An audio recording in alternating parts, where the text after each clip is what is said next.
powered by Alienware.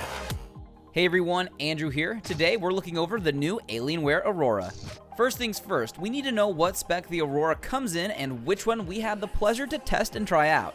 The Aurora starts as low as $799 and is equipped with an i3-6100 with 8GB of DDR4 RAM, a 1TB hard disk drive, and a GTX 950. The next step up for $999 gets you VR ready and comes with an upgrade to the i5-6400 and an RX 480 with 8GB of GDDR5. I like the setup that they sent us for testing. It's a very powerful machine. I'll go over the numbers in just a second, but if I was to offer my own advice, I would get the one priced at $999 with the 6400 and the RX 480. That would be a pretty powerful build for performance and price.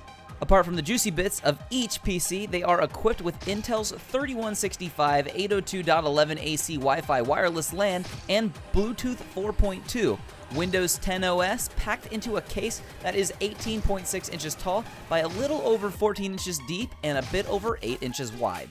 As for the one we tested, it was bundled with plenty of options offered, including a water-cooled i5-6600K, 16GB of DDR4 RAM, and a 512GB M.2 PCIe SSD teamed up with a 1TB hard disk drive. A GTX 1080 was equipped with an 850-watt power supply as well. A lot of upgrades comparatively to how it started out for $2279.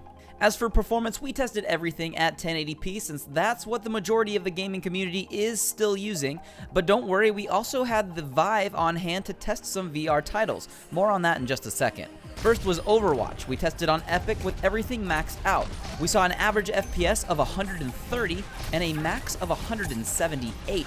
And at the lowest we ever encountered while playing was one dip down to 95, well above anything you would find offensive.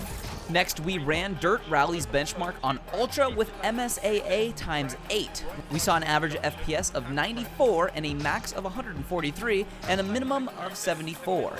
Next was Rise of the Tomb Raider. Once again maxed out graphically, we saw an average FPS of 100.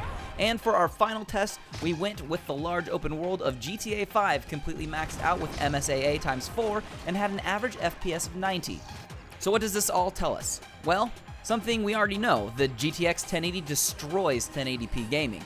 One other bit of info we had answered perhaps is if the i5-6600K would bottleneck the GTX 1080. That doesn't appear to be a problem. As for our VR experience, the Vive worked flawlessly with the Aurora. Setup was easy as getting the base stations calibrated with the headset. We played through the included demos, which were Job Simulator and The Lab. Then we played the Brookhaven Experiment, a VR survival shooter that's scary as hell. We also got this Space Pirate Trainer for the sci-fi junkies in our office. Everything looked amazing and played silky smooth.